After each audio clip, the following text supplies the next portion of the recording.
What do you think is the most misunderstood aspects about being a portfolio manager?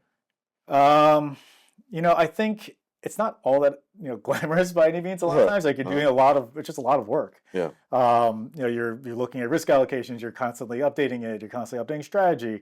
I think it's okay to. I think people need to realize that being a good portfolio manager is sometimes cutting your losses Hmm. and moving on. I think it's also not just about numbers. Hmm. I think it's a lot about being able to communicate effectively, whether that's communicating to upper management about the risk you have on and why you think this is important, or communicating effectively to your investors. Right.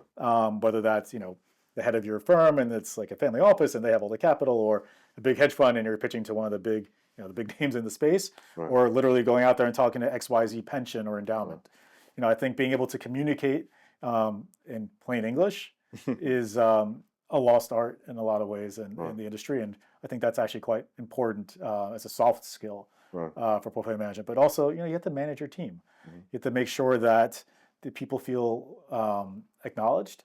They need to feel like they have career progression, like you're asking about. Like make sure Right. they have opportunity to grow. Right.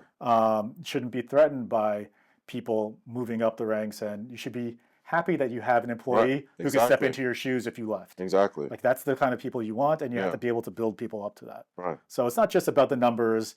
It's not just about getting every trade right. You're never going to get every trade right. Like Right. that's also important to being a portfolio manager. Like Yeah. you have to know when to cut your losses and accept that you got it wrong and just figure out why it went wrong. Put your ego aside. Put your ego aside. Mhm. Sometimes it's better just cut the losses and move on. Yeah. Just figure out what went wrong. They don't have to take it out on anybody on the team. Yeah. Don't have to take it out on yourself.